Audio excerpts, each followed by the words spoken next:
It is Weather Wagers, and we are back here first week of December, a special Tuesday recording this week due to some scheduling conflicts. But that's okay because we've got some NFL games to talk about, and of course the big headline that we will be discussing today, the college football playoff. Joined as always by Dan Tomaso. We're going to bring in Mr. Shiner, our audio engineer, in just a bit. He likes to chime in, and we love it when he does. So all of that coming your way. But first and foremost, I get to eat a Philly soft pretzel today because you lost. Well, and let me just say this. I am ecstatic that I lost because as much as I've been on the Philadelphia Eagles this year, they surprised me with how well they played. Truly. And wouldn't it actually surprise you kind of how poorly the Titans played? Yeah, I mean, I was saying to you as an offshoot, I did not realize how bad, and I mean how bad the pass defense was for the Tennessee Titans. I mean, how many times have you watched an Eagles football team? And you're enjoying those. Sorry, I'm chewing on the podcast, but tough. I'm going to enjoy this win. And there's more where that came from because I'm on cloud nine. How many times have you seen an Eagles team that can both run the ball at will and pass the ball at will? And that right now is the difference. But I said to you, too, that it's nice to watch a team when you're not stressed. I know. And I made that point earlier in the year. Now, I was stressed in the first quarter because there were a bunch of foul-ups. And I said this earlier in the year. This team, the only thing that can slow them down is themselves. Yeah. And false starts and some, illegal movement or shifts or, illegal man downfield because they're running the RPO.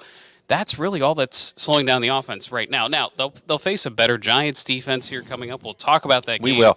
But you also have to say, too, they played down a bit to the Commanders. They did lose that one, the Colts. But now this team, the way that they showed up against the Titans, who, in my opinion, still a very good team, and they can run the ball. They've got Derrick Henry. Their quarterback position, a little rough. But honestly, listen, they showed up. That looked like the Eagles of September and October. I agree. And that's good because I think we're getting healthier. Right. I think we're getting healthier. I want to see them hit their stride. I'm still a touch concerned about the C.J. Gardner-Johnson injury. Sure. That still bothers me a little bit. But I don't know how you guys feel about this. Thank you, Tennessee.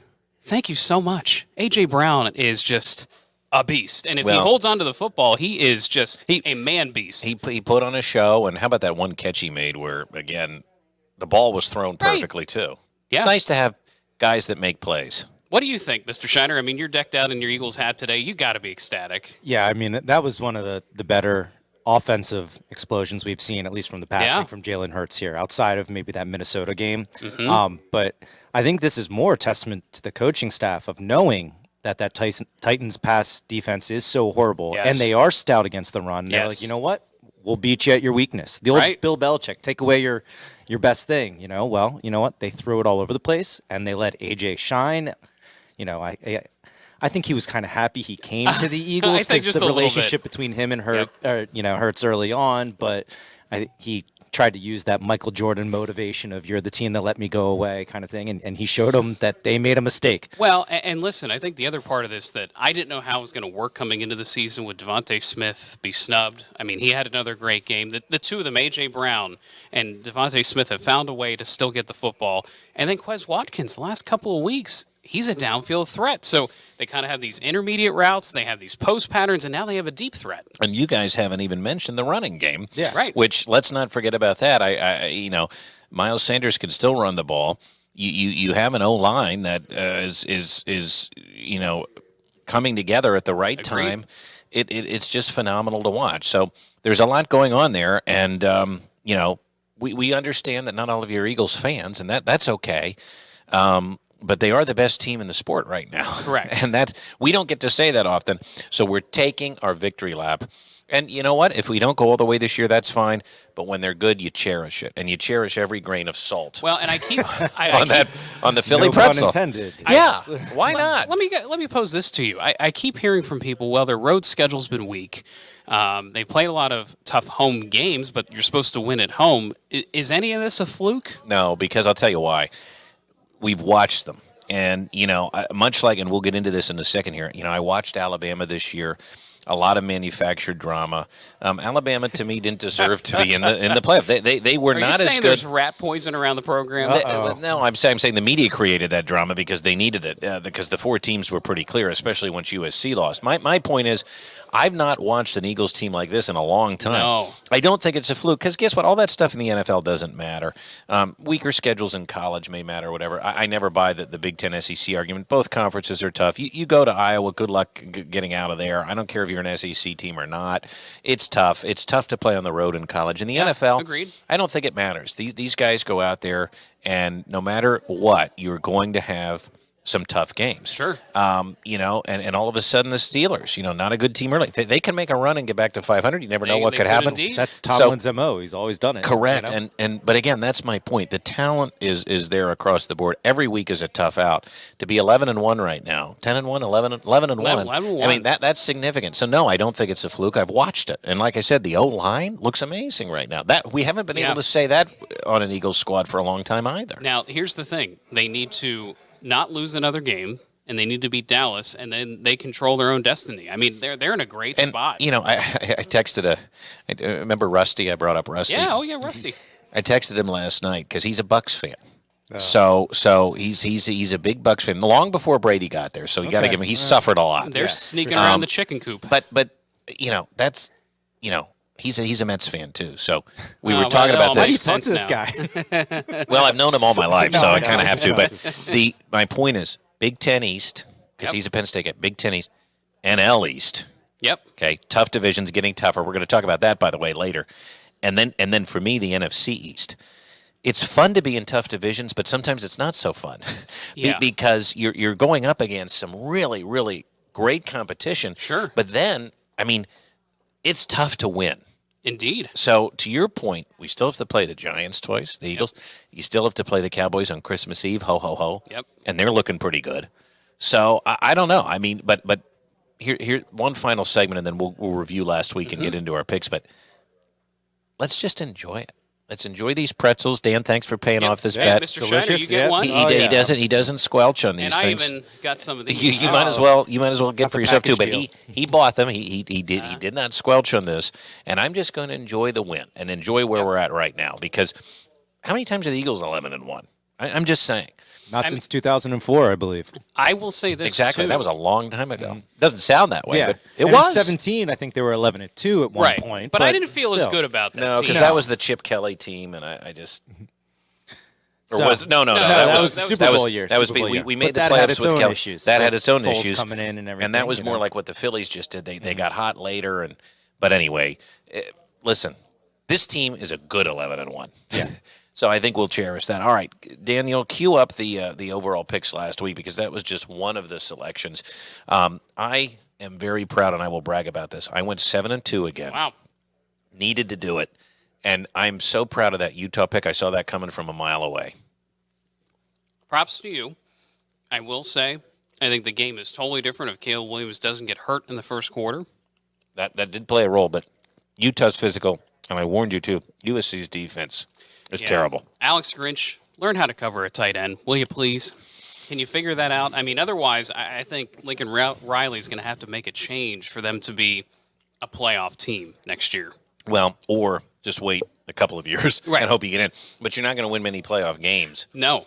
So I think a change could be coming. I mean, with how hot USC was coming in, I'm the first quarter looked like USC was going to blow the doors off, and all of a sudden Utah figured it out. They were down settled 17-3 or 17-0, and all of a sudden they settled in and started to. I mean, they just took over the second half of the game, which is going to be a tough out in the Rose Bowl. We'll get to that for Penn State, but what a fun game! We should have seen the TCU thing coming. We both did not. We both get that one wrong. They are pretenders. They may be, but they've earned their way in. They have. They've earned their way in. I still, honestly, and I've seen this argument a million times on Twitter, I do think, and, this is, I guess, me following SEC too much, Nick Saban had a pretty good argument, because I disagree. I still think there's more talent on that team than TCU. We're going to fight about that. Hold that thought. Let me give you credit as I gulp down this pretzel here. Dabo did it, but the reason that he did it. Yes. Talk about that, because if DJ had played, I think I maybe would have been right. Why did it take Dabo all year to pull the plug? I think he's loyal. I mean, DJ was his guy. He was We know all about that, don't we? Yeah, the anointed one, so to speak. Now, Franklin got a lot of heat for sticking with Clifford for so long, but it paid off. In this case, DJ Uyunglele probably cost them a trip to the playoffs because, and I'm not sure if the backup, and the name is escaping me right now. Klubnik. Klubnik. I was going to call him Kubiak, but I'm like, that's a coach. Klubnik, I don't know if a whole season of him would have been much different. They probably would have dropped a game or two that they shouldn't have. But again, Clemson has talent on their team. They recruit at a very high level. So if you can get anyone competent in there, watch out. And I think that's a fair point because, again, who were they playing in this game? Mac Brown and Gene Chizik. And what have I said about the defense all year? It was porous. Did you see Mac Brown's quote in the postgame? I did not. I feel bad for him because they had a great run. Don't feel bad because let me tell you what his quote was. Uh-oh. They didn't even prepare for Klubnik. Well, that's pretty silly. He said that they prepared for DJ. He had played all year. They did not expect him to be pulled, and they had no design on Klubnik because they didn't prepare for him. Now, Mac, love you. What are you doing? But I've said from the get-go the defense was going to be a liability. They were in the last 3 games, really. But in this game, you have a chance to win the ACC. You've watched the same tape that we all have watched with DJ. Now, you can say, I think Dabo's going to be loyal and play him. That's fine. Yep. But you better have a plan because if there's a chance, Dabo's still going to want to win a conference title. That means something. Even though, who knows about the playoffs, whether they were going to get in or not, probably not. He's going to do what it takes to win. And I'm sorry, Mac, you better prepare for that. I thought that was egregious, quite frankly. I think it's egregious, too. Now, the part to me that kind of stands out is obviously winning the ACC was a big deal to Dabo. Well, correct. And whether it was because of recruiting, whether it was because of the way things shake out, that he still wants to be a national power. But, clearly this was important to them. Absolutely. Now DJ in the transfer portal. Correct. And that was another point I want to make. And off we go because from now you have 45 days. You can go in the portal. And I was just reading an article, too. You take a team like Penn State. anybody can go. And there are people, I almost said evil forces, but that are coming after our roster. And Mike Mahdi, there was an article in Sports Illustrated talking about the fact that Michael Mahdi's doing what he did in 2012. He's trying to rally the troops to stay put and rally the NIL guys to come up with money to keep because they're going to be poached. And we're talking about even guys that could start next year. I know. That's the scary part here. That's the scary part. I do think, though, this is where Franklin, being the endless recruiter that he is, comes in handy. You have to recruit your guys again. You have to re-recruit your guys. And the way I feel about this is simple. They had a winning season. They're going to the Rose Bowl. That's why all this is important. If they would have had a 7-5 or a 500 season, whatever the case may be, then all of a sudden there's more doubt in these 19, 20-year-old kids. Like, money sounds great. Going to the SEC sounds great. Going to this new coach out in Colorado, we'll get to him in a moment, named Prime Time. What's that all about? So, there's always the temptation now. That's the problem. There is, and it's going to be tough to keep a roster together. I don't envy these coaches, but they're paid handsomely to figure it out. So that's the other thing, and they will. And I hope the guys stay at Penn State. I mean, I think you have a shot to make a real run next year. Lions roar. That should be probably cha-ching. I don't know if we have that sound effect, but did you see though? And this goes back close to enough. Some of the details we get on Twitter with NIL that there is a donor willing to match up to $1 million in matches for anyone who donates to the is it the We Are or the there's a We Are, there's a Nittany Lion, there's two or three. The one that Franklin endorses is the one that there Success is with Honor, maybe. That's what it is. Success with Honor. He there is a donor that's going to match up to $1 million.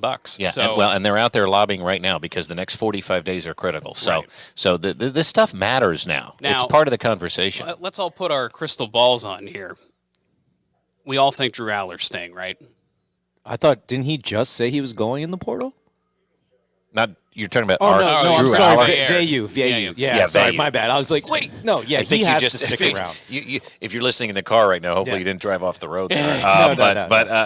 Yeah, Vayu, quarterback. but Vayu's the backup. Yeah. Right now, I'm not hearing any buzz that any of these big names are going. No, I saw. That's why Vayu, I think, is going into the portal because it's Aller's job. Yeah, correct. A However, reserve D-back announced yesterday. Yes, I saw that. Some of the depth.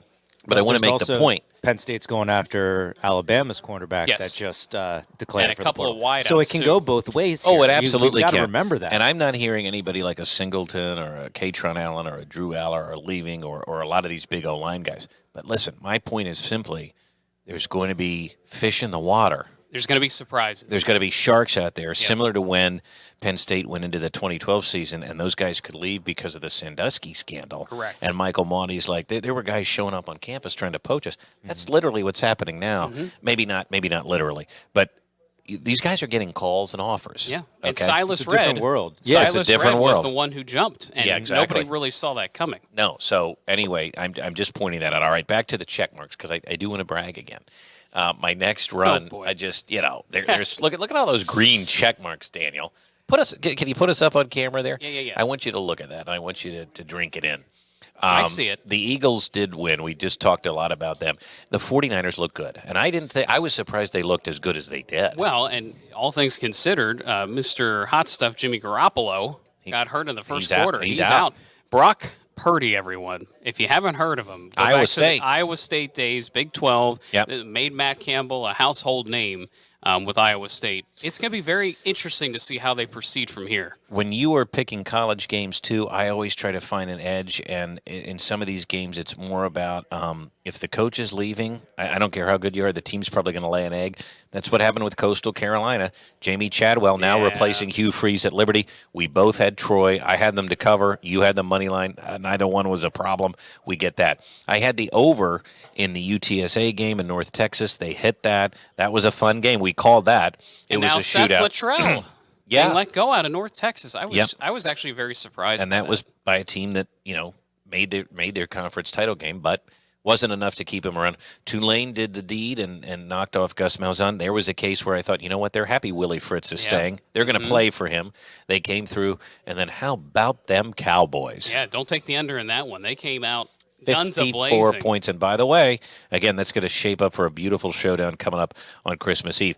Meanwhile, your Bills came through for you, too. The Bills came through. I was getting a little bit nervous leading up to the game, but, the Bills seem to be on the right track again. The Jets, I thought, were very close. They came down to a final drive. They were down 5. I thought they were going to do it, but the Vikings are not getting much love, and we'll talk about that in a little bit.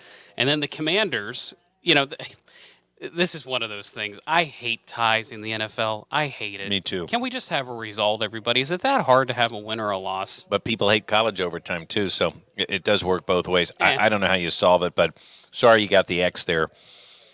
That was just... It was brutal. It was brutal. Yeah. Brutal football. And for Taylor Heineke, I'm disappointed in him. I would agree. I'm back to 500, everybody. 67 and 67. And I'm now down to 2 under, but I'm coming back. And you're one back of me, so I mean it's not that this is a tight race for that pie in the face. As they say at sports, razor thin margins. Razor thin margins. Now let's pull this back up here because we do want to talk about a couple of more things. First, Dan, the playoff is set. It is going to be Georgia, Michigan, TCU, and Ohio State. Georgia and Ohio State is the primetime game on New Year's Eve, and that is going to be led into by the Michigan and TCU game. Did the committee get it right? Other than TCU, I think they got it right. I'm still I understand TCU went undefeated leading up to the conference championship game. I don't see it when I watch them. I really don't. Whether it's on defense or offense, I'm just not seeing an elite team. Well, I don't know. I mean, I've seen what Max Duggan can do. That kid coming down there, I know they didn't win it, but I mean, the drive that he led there to tie it and then the 2-point conversion, they've beaten more ranked teams than most of the other teams in the playoff field, quite frankly. They beat every team on their schedule. You and I know we play 9 conference games in the Big Ten. I know. That's tough. It's tough to go through. They did it, and they did it against teams that had a ranking by their name. So I don't know what more we could have asked for them to do. You said you thought Nick Saban made a good argument. I'll let you explain here in a minute. I thought he came off looking desperate. I thought he looked weak, and I honestly thought I thought for the first time, and I don't even think he believed what he was saying. Well, he had a glint in his eye. I thought it was pathetic. I thought it was a pathetic political tour that was unnecessary. But what do you think this says about the state of college football? That it almost seems like the networks were rooting for it. And everyone knows. Well, I think they were rooting for it just because it created drama. But I also think, what does this say about Nick Saban? I mean, this is not a man that's used to begging. This is a man that's used to being on the top. I think he's having real concerns with the transfer portal. Yes. I think he's having obviously real concerns with his team. I think both coordinators are probably going to be gone. I think he's upset about that. But, I mean, this is a man that lowered himself to use he cited the Vegas lines in his argument. Now, by the way, Nick, if we were just going to pick the games by Vegas lines, why even play them? Let me tell you something. Come on here. He will. Yeah, we'll have it. We'll talk to him. And I would say this right to his face because, listen, if we just picked the games by the Vegas lines, then why play them? And you and I know better than anyone. Look at our records. No, I agree. That's not how these games go. Do you know how much, Nick, you were favored by against Texas? You were 22-point favorites. You barely walked away. You were 21-point favorites against Texas A&M, who won 4 or 5 games. You barely walked out alive in that one. You were favored by how many points against Tennessee? You choked it away on the final play, and then you went to Baton Rouge and you let Brian Kelly jam a 2-point conversion down your throat. So sorry, you're not in. Well, and then I'll flip the argument. And I like Nick, and I like Bama, but the reality of it is, it's not happening. I'll flip the argument a little bit, only because the games they did lose were that tight, and it was that razor thin. And again, I would much rather see Bryce Young versus Max Duggan. I would. Well, you mean instead of Max Duggan. Yeah, correct. But listen, Dan, I get the razor thin argument. Then why not put Tennessee in? They beat them. Well, and that's another great point. Now, the only thing I'll say about Tennessee is they fell flat on their face, and their quarterback is hurt, which does ultimately impact them. They had a blowout loss, but when it comes to the Bama argument, you know who else beat Texas? TCU. Yeah. No, okay. Listen. I hear you. Yeah, and at the end of the day, the committee has never put a 2-loss team in there. I don't think you break that just because there's an A on your helmet. And if you would actually watch the games, that Tennessee game was a slop fest. I mean, the defense, the great Nick Saban defense, didn't play well. They had 17 penalties. Okay, I'm sorry, that's not a playoff team. Well, that's not a playoff team. It also shows that maybe somehow the discipline or the culture hold on the program has somehow changed. Yeah, well, that's where I think you go back to the NIL argument or the transfer portal, and Nick can't coach the same way that he coached 10 years ago. Right. You can't just yell at kids, and you can't just expect them to stick around. What do you think of the Final Four?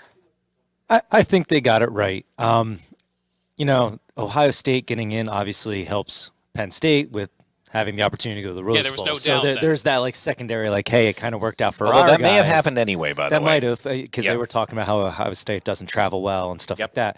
But I think it does go down to the 2-loss team in the playoff. Penn State had that opportunity. Granted, they had 2 losses, and it was an early loss against Pitt, and they won the title, and they, like I said, they won the conference championship game too. So I think if they are going to ever break this precedent, it's going to have to be like an LSU with 2 losses that beats a number one team, Georgia. Yeah. There would have to be special circumstances. Yeah, and I don't think you let a 2-loss team that's not in the championship game. You can't let them in. Now, This is all a moot point in a couple of years, and we'd have a crazy matchup here in the top 12. And if anything, that's a great point. Yep. Because that argues back to your point, Dan, about we may disagree with some of the Nick Saban argument, but at the end of the day, this is why we needed to expand. Well, and again, I still don't think a team should be punished for losing at all in the season. And the fact that you could say that TCU could get kicked out because they lost the conference championship game. Right, they played an extra. And that's why I thought, too, I liked what the committee did. They kept them at 3. Right. Because Ohio State wasn't in their conference title game, and they got blown out at home to Michigan. So I realized TCU lost, and we're always accustomed to teams dropping when they lose. You kind of had to keep them there because they're just, again, and for fans that are upset about Ohio State getting in, who else was there? There wasn't anybody else. I'm not upset about that. Yeah, I'm not either. I'm actually more upset that we don't get to see the rematch. Well, we might. We might, but at least in the first round, I would love to see it. Yeah, I do think, though, that it's an interest. I think these are the best possible matchups, though. So let's talk about them. You've got Georgia and Ohio State. Yes, sir. Which is, again, going to be phenomenal. I don't really think that anybody can beat Georgia, but on any given day, probably Ohio State has the best talent to try to do it. But that being said, guys, again, I've watched the team. And does Ohio State really scare anybody? Well, It doesn't me. I mean, I wasn't scared when Penn State played them. We held with them for 3.5 quarters. I knew Michigan was going to beat them. I knew it. I picked Michigan right here. And I have to tell you, Georgia's better than Michigan. but did you see that defense, though, for Georgia? A little porous against Mr. Brian Kelly's offense. Well, I think they checked out after the first half. I'm not worried about that. Is Ohio State does have game-changing playmakers. Marvin Harrison Jr. That guy could take over a game. I can never say his name right. Number 44 for the defensive line. Yeah, we know him. We saw that firsthand. Can't say his name, but we know him. I think if you break it down into the talent that Ohio State has, maybe they've underperformed, and I guess you could kind of use the same argument with Alabama. Right. The talent is obviously better than maybe a TCU, but you know what? The record speaks, and I think Ohio State does have the most legitimate chance to maybe give Georgia a run just because of the talent that's on that team. Now, they might have to play their best game of the season, but, it's not going to be a pushover game. And I think the line will reflect Georgia that, I'm TCU could have ended up being a blowout, but this way it gives TCU an opportunity. Michigan and TCU probably two very evenly matched teams. I think Michigan will probably be a little tougher and more physical, and probably in the end kind of do what they did to Purdue. But that's not to say that Max Duggan can't carry this team and have at least a shot against the Wolverines, because I do think both teams are physical, and defensively it could end up being a bit of a struggle there. So I think Ohio State probably has the best chance against Georgia based on that talent. But if it does end up being Georgia and Michigan, look out, because they play very similar styles of football too, kind of old school, physical, wanting to run the ball, and both have found success with that. So I think we have a great playoff coming. And let's talk about the other New Year's Six games now, because again, now this would not be, and I want to make sure everybody understands this, these New Year's Six games would not really be what the new playoff would have, because what would end up happening is your top 4 seeded conference champions would get a bye. Right. And then it would be 2 more conference champions plus 6 at-larges. We could have done the 12. I know other podcasts have it. It's been on Twitter. What would the 12 look like? But they gave us the 12. No, they did. But let's just assume for a second here that some of these New Year's Six bowls would be playoffs.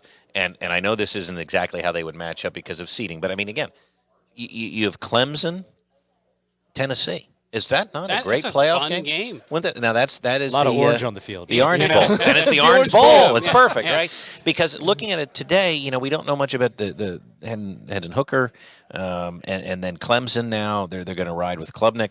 This could be a fun game. How about Bama, Kansas State? Stinker. Well, does Bama get up for that game? They don't get up. So. I think they're going to have a lot of players opting out. But imagine if it was a playoff game. That's my point. Yeah. Because, it could end up being a stinker. But Kansas State is scrappy. We know this. We all love Kansas State. Chris Kleiman. Yeah, Chris Kleiman. But you tell me they wouldn't want to go in there and prove it if this was a playoff game? Sure. Yeah. That would be more exciting than just a consolation Sugar Bowl, right? True. And then playing for a check. Yeah, well, right, and that's exactly right. Now, the Cotton Bowl, Tulane, USC. Imagine that as a playoff game, because I'm telling you, that would be your group of 5. And they won they would be one of the 6 highest ranked conference. That team can play for Willie Fritz, and again, USC's defense. Ride the wave, baby. If that was a playoff game, you just don't know. No, right? And by the way, apparently that injury for Caleb Williams is significant. So he might not play. Well, and that goes just back to my point. That could also happen if this was a real playoff. Right. So all of a sudden, I think there's a lot of casual fans out there that would roll their eyes, going, USC, Tulane, okay, USC, why bother? Hold the phone here. Yeah. That could be a very good game. For sure. And then, of course, you've got Penn State, Utah. Two teams. I love this matchup. I do, too. I think it's fun. We've never played Utah. You've got 2 teams that, in some ways, are not alike. And what worries me about Utah is they're a little more like the Michigan. Yep. Very physical, very tough, very scrappy, playing with a chip on the shoulder. Penn State wants to try to be finesse, but at times has shown that it's got a decent run game. Yes. And Utah has shown at times some weaknesses on defense. 2 very different head coaches, but 2 coaches that, have said that they respect each other and the style of play that they have. This is a fun game, and again, it would be a fun playoff game. It would be a very fun playoff game. Could this be the bowl game of the tight ends in Pasadena, California? Tell you what, it's going to be great to be back at that setting, isn't it? And I think it does wonders for the granddaddy program. I do too. Right? Granddaddy. And the granddaddy had to give up a lot to come along for the playoff. But listen, they faced extinction if they didn't go along with it. You either play ball. They with had the the with hardest playoff decision, committee. though, They because you did. had the timing with the parade and all that. I mean, there was some logistics, but obviously we know money walks in the end, and the TV money was too much to pass up. And here's the reality of the situation. We all love the Saquon Barkley era. This is mirroring the Saquon Barkley era. I mean, two losses, Rose Bowl appearance. Correct. James Franklin lamented that, hey, maybe as a program, as a university, we didn't take advantage of that situation to keep building. Well, guess what? We're back there again. And similar to that, other than Clifford, who this was going to be his last game anyway, most of our players, even then, I know it was a little different, but still, there were opt-outs. I mean, most of our players played in that Rose Bowl, came up just short. It was one of the best Rose Bowl games. It was so fun. So this year we have a chance. Most people should play. The kids are going to want to play because it's the Rose Bowl still, and a lot of them are freshmen. I mean, it could be a very good game, and again, this could help to propel your program. I certainly hope so. Good experience heading into the playoff years where these freshmen are possibly going to have a shot at that. And if a year get them under the bright lights, where you want to fundraise for the NIL to make the Rose Bowl, hey, I'm just Cali saying, is a good place. It makes things happen. It's a national recruiting base now. Let's be honest. Okay, we want to talk about the hire of all hires here, because the coaching carousel stop that finally landed on prime time. Yeah, prime time. Coach Prime. He's going to be at Colorado. I still don't quite see the fit. However, he might be smarter than I am, because you think about the landscape here in 2 years. Yep. No USC, no UCLA. Does this man have a conduit within 2 or 3 years to get into a national championship conversation? Well, number one,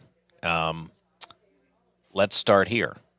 That does change the landscape a bit.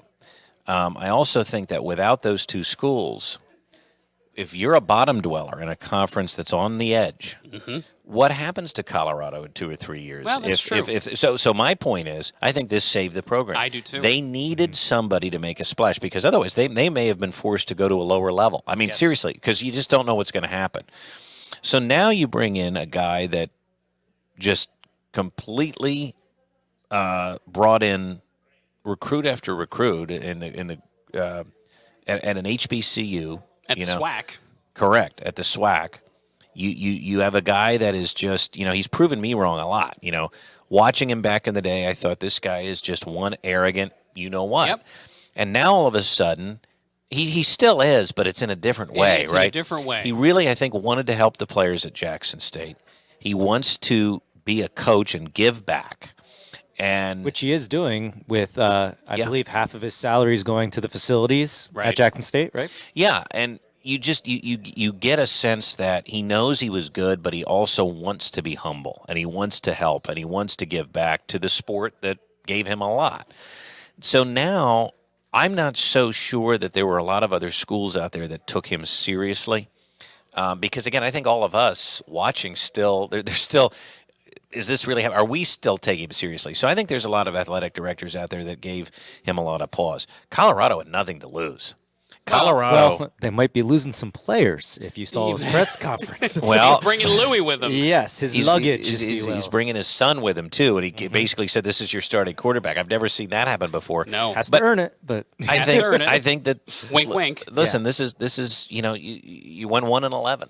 Get out. And this is a new era. I mean, let's face it. I mean, this is the unfortunate part about the transfer portal and NIL, that a coach like this, and by the way, Lincoln Riley didn't do that much different. I think 50 players changed hands in the USC debacle. Now, USC is, of course, a much better place to recruit to. Bigger brand. But, when I saw you tweet this, I mean, Colorado won a national championship. They had a program in the late 80s and 90s when we were growing up. It's a beautiful place to go to school. So you get people on campus, you recruit them. Dion has a way with, these 17, 18, 19-year-old kids. They can come there. To your point about national championship, I don't know about that, but you're going to have an easier path to win a Pac-12. Yes. And with the playoff expanding, get to 8 or 9 wins, who knows what could happen. And if I'm Oregon, I'm dashing out of the Pac-12 quick. Well, again, I think you're talking about a lot of dominoes there.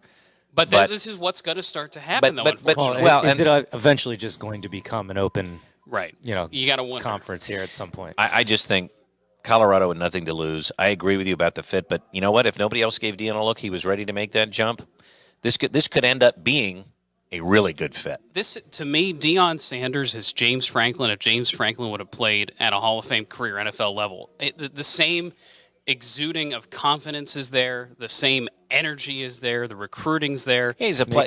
These guys are right. That was his criticism. his but criticism. These guys have energy, and they're players, coaches, and you have to be nowadays. Yes, you have to be. So very interesting. You got to keep an eye on that, and that's going to be fun to watch. Okay, a couple of quick notes before we pick our games this week. The NFL playoffs are getting ready. Of course, nothing's been set yet. I mean, the NFC East, for example, you have an 11-1 team. We don't even know what's going to happen there. So that's very exciting. Are there any teams that stand out to you that maybe are on the bubble that you think right now? Let's pick a team that you think is going to make the playoffs that maybe there's some question about right now. Okay, I'll go first.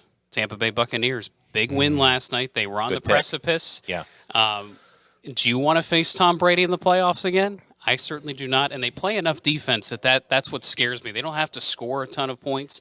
They certainly didn't on Monday night. Someone's going to come out of the South. Someone. Yeah. I mean, they have to. And they're going to get a home game against a better team. and the Bucs, if they would have lost, all of a sudden there would have been a scramble of 5 and 8 teams at the top. So I'm almost rooting for the Bucs at this point because I think it's a mess. It's a nightmare. And plus I want a better Saints pick in the first round, the pick we got as the Eagles trade. Always an angle with you, but I love it. I love it. Okay, Shiner, what about Bucs you? It is. I mean, I think they're already in the playoff race, but I think people counted out the Cincinnati Bengals early on this season. And all of a sudden now, hey. They just beat the Chiefs? Yeah, and you know what? Patrick Mahomes has never beat Joe Burrow. Interesting. Just throwing it out there. You know. Okay. I like that pick. I'm going to pick the Seahawks because they're looking good. They're looking good. They're looking bad. They have their ups and downs. I think Pete can do it. He's been there. He knows about it, and that's a team that again they're going to have an opportunity this week. That's actually my best bet. We're going to talk about that, but they are better than anybody thought they were going to be. Gino coming through. You had made mention, Dan. I'll just say because you're chewing. These pretzels are phenomenal, by the way. Listen. Maybe the problem was Russell Wilson. It's hard to believe that. Well, but everybody comes to an end, and it's hard to watch when it happens. How about a team that's on that bubble that isn't going to make the playoffs? Well, I'm worried about the Giants. We'll see what they do against the Eagles, but they're on a slide. You know, I've been saying all year I thought they were a pretender. If the Eagles beat them twice, they may be on the outside looking in. I will say, though, I think they have the right guy at the helm. I do, too. But they're also not looking good as of the last month. I'm going to have to stay in the NFC East and say the Washington Commanders. Technically, they still are on the bubble, aren't they? Yeah, they are, especially with the tie. You know, they could still sneak in, but they just, you know, they impress you, and then you realize that, you know, Tyler might not be an elite quarterback. He's a gunslinger, and he gets it done, but you get the bad with that. He reminds me of Mr. Fitzgerald, who used to give the Eagles all sorts of headaches. And again, let's just see how this plays out. Giants, Commanders, could they all make the playoffs? There's actually scenarios where it happens. I'm sure there is. That is wild. Boy, this is a tough one for me. All of a sudden, I'm concerned about the Ravens. They don't have anything locked up, do they? They do not, and they have a quarterback issue all of a sudden. Yeah, so, you know, that may be a far-fetched one for them not to make the playoffs, but I got to tell you, I'm not liking what I'm seeing the last few weeks, and now with that quarterback issue with Lamar, I mean, I'm just going to say I don't think it's a given. Steelers have a chance to make their mark this weekend. I think so, too. I mean, it's possible that they could jump them in that division, which is really interesting considering where they were a little bit ago. We are a little short on time. I still want to try to get some Phillies chatter, and we'll save that to the end. So right now, let's get into our Games of the Week. Games of the Week. Well, they're all pro games this week, as well, except for one. But the main lineup here, Dan, is Jets, Bills, Eagles, Giants, Ravens, Steelers. They're all divisional games. They're all divisional games, and they all mean a lot. Yes, they do. So let's break some of these down if we can. Are we concerned about any of the weather here? Because they're all in that same cluster. Well, and it's the Northeast. It's a very fast-moving weather pattern. You and I have talked about this on the air here at ABC 27. Temperatures in the 40s, so wintry precipitation on Sunday should not be a factor. However, cold, raw, not a lot of sunshine in any of these spots. Typical December weather. And in the morning, over the mountains, over western PA, if you are traveling to the game, be advised there may be some mixing going on, whether it's a little bit of wet snow or sleet. Accumulations, I'm not terribly concerned about at this time. It's not a very broad system or organized system, but the fact of the matter is showery and damp weather. We're seeing it on our recording day, too. I mean, it makes for kind of ugly football weather. And that's everywhere. That's everywhere. Yeah. That's in all Philly, three locations. Pittsburgh, and, of course, Orchard Park. Any wind a factor? I think the eastern Not areas, in Philly. I'm sorry, East Rutherford. Yeah, East Rutherford. Well, my bad. Close enough. Philly North. East Rutherford, I think, could have the chance of seeing more wind closer to the water. I know this storm system kicks up a little bit of a fuss as it moves eastward, but for most areas, Pitt, Orchard Park should be A-okay. Again, it's just the matter of the dampness, the chance of mixing as you travel out that way. Who do you like? I like the Bills to continue on their little run here. The Jets, I think, missed a huge opportunity this past weekend, and I think the Bills cover and win. I have a question about the Vikings, too. Maybe that even would have been a better selection than the Ravens because they are 9-2, 10-2 now. Just something still seems off with them, right? I don't know. I don't know. But I am going to pick the Jets here, and the only reason is 9.5 seems like a big number to me. It does seem like a big number. However, the Bills still have that elite offense. They still have Josh Allen. Yeah, but the Jets could still win this division. I don't think could. they're going to. I don't think they're going to roll over. No. So I'm going to actually take the points there, the 9.5, and ride with the Jets. Robert Salah. All right, Love let's him. do it. We both are on the Eagles here. Again, I'm with you. I think the Giants. There's something a little off with them too. And why pick against the Birds right now? Oh, totally agree. You learned your lesson last week. Yeah. How about these Steelers here? We just got a Jets hat thrown at us. I wonder what was happening. I wondered what that was too. Yeah, typical New York behavior there. Mm-hmm. All right, Steelers. We're both going to the Steelers now. Should we have a little caution here?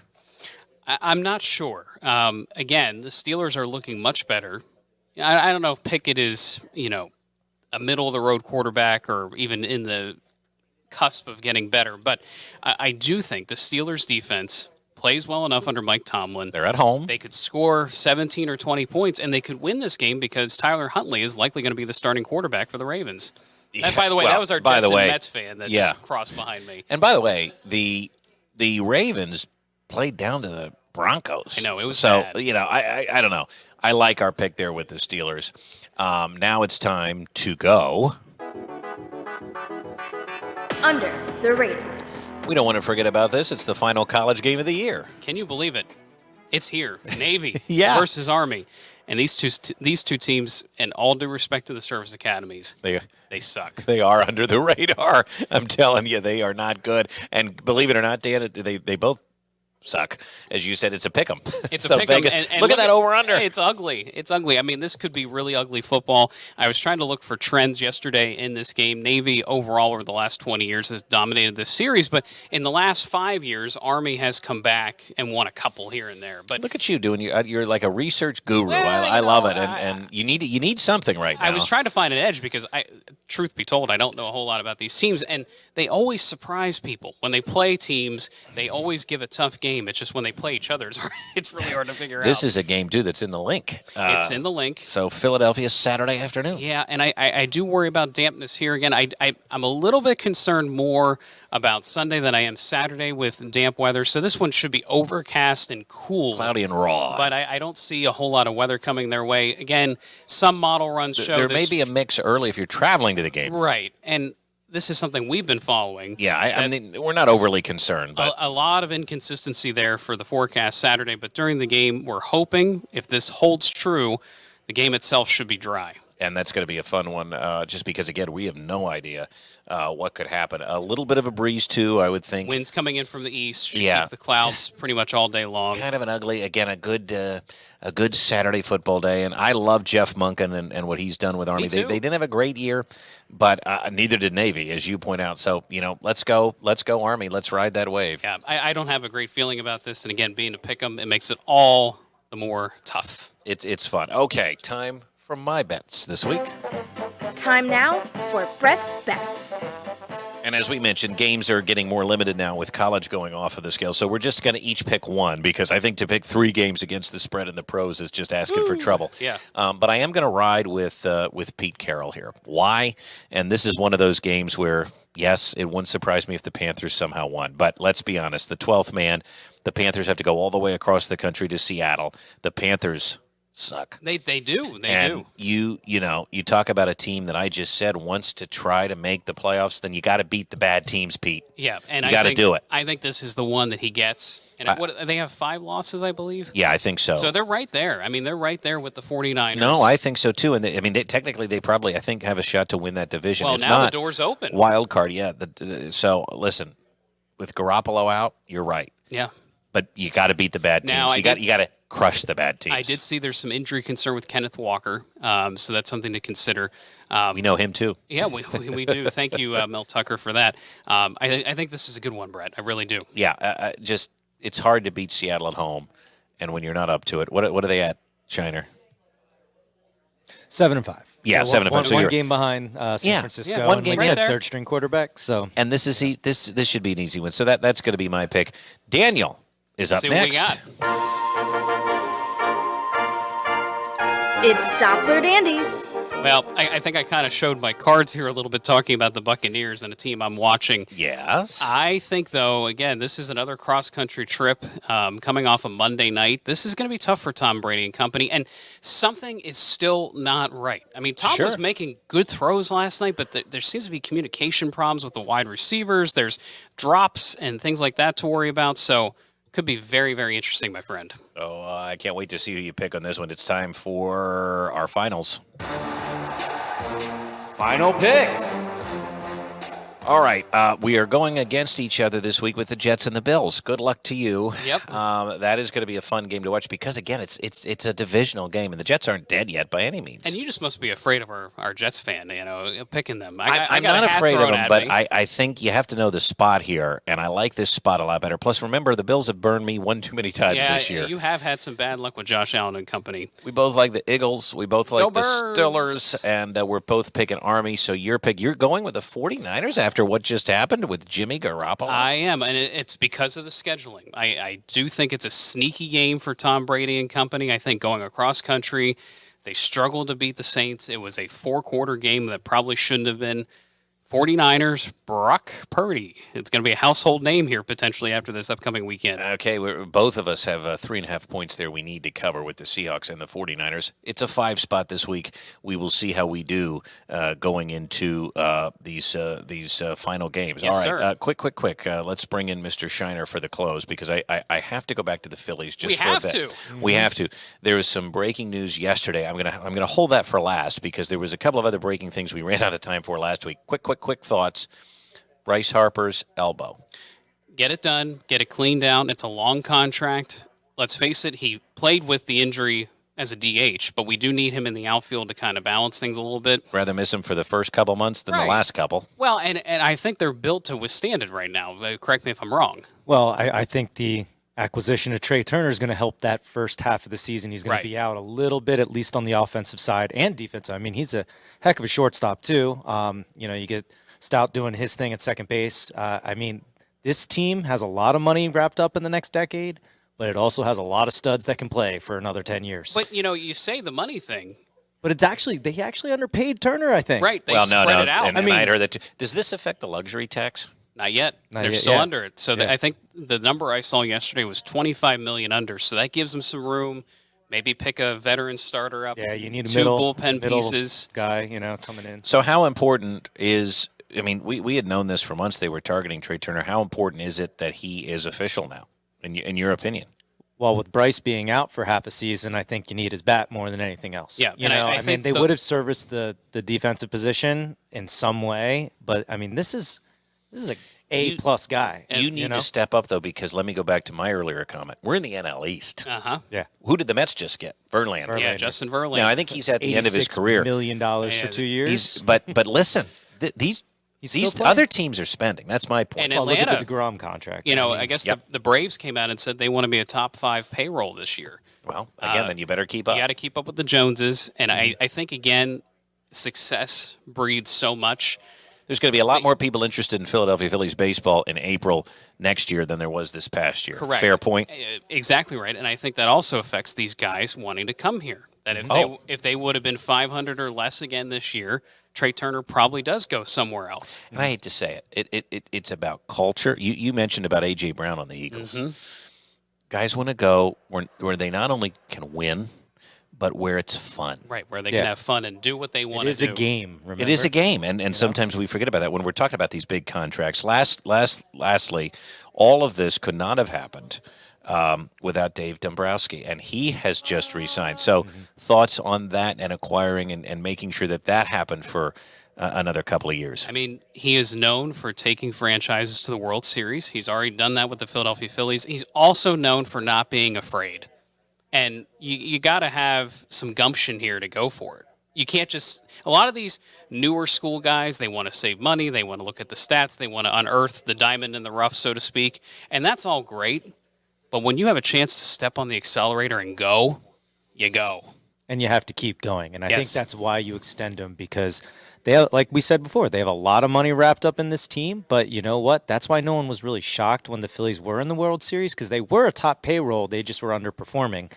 If you keep him on, he can keep similar to like what Howie Roseman's been doing with the Eagles, making the right moves at the right time for the right amount of money and moving the money around. That's what Howie does well. And still keep the farm system going, hopefully. Yeah. Well, let's not forget about that, because do you think there's a concern that this team ends up becoming like the Yankees that went out and cherry-picked all these stars and then just never won? Because the Yankees won when they had a lot of Chuck Knobloch types, right? Derek When they Jeter. started to went out and get Alex Rodriguez types and others, they became more of the big money superstar teams that never put everything all together. Are the Phillies in jeopardy of that with Bryce Young, Trey Turner, Kyle Schwarber, some of these big money, big ball guys that maybe they're just not going to mesh? I know my answer. I'll say it quickly. You guys can give me your opinion. I was a little worried about that this past year, and all I saw was guys that became a family, became a team, had one heck of a run. Yep. I don't really think Trey Turner's going to do anything against that, and maybe that's why, to your point, Denny wanted to come here. But is there any concern that maybe this isn't going to work? I think as long as they keep supplementing through the farm system, it'll be okay. And right now they're lined up to have two or three guys on the pitching side graduate that could have impact. And you look around the diamond: Bryson Stott, homegrown. Yeah. Alec Boehm, homegrown. Reese Hoskins, homegrown. Three important supplement with cogs. the money. You Right. know? I think that the thing that could end up biting you in the butt is if any of these big price tag guys get hurt, like Right. Bryce Harper right now. And you got to watch it. And so Schwarber hasn't had a great, past with injuries, but he always seems to come back when you need him. Right. I was going to say, These and guys injuries, like each other. They That's do. the thing. I think they do Trey too. and Bryce were buddies back in Washington. So Yeah. And I think he's that's- making that's the a good- right that's a good moves. point. That's Yeah. a thing. And The I wouldn't right mind moves. seeing The right moves, yeah, Get exactly. get a fourth outfielder, get a legitimate fourth outfielder to keep guys like Schwarber and Castellanos healthy. Some interchangeable parts. I think Give still Marsh need a to break happen. here and there, too, Right, exactly. It was a fun year, and we just want to have more fun. We're having fun with the Nittany Lions, with the Eagles. We're having fun right here on This this doesn't podcast. happen very often that all teams are lining up right now. Pennsylvania parlay, as I That's like to right. call it. Just a reminder, you could see us eating our Philly pretzels here from Mr. Tommaso after he lost that bet on our YouTube page. And we want more ideas for side wagers, by the way. You can find us online, weatherwagers@gmail.com. Meteorologist Brett Thackeray, meteorologist Dan Tommaso on Facebook, and there are the handles for our Twitter and Instagram feeds as well. Pretty easy to find us if you just Absolutely. search. Thanks to Mr. Shiner. We appreciate you. Thank you, Daniel. And why don't you sign us off here this week? Have a great week. Enjoy the baseball winter meetings.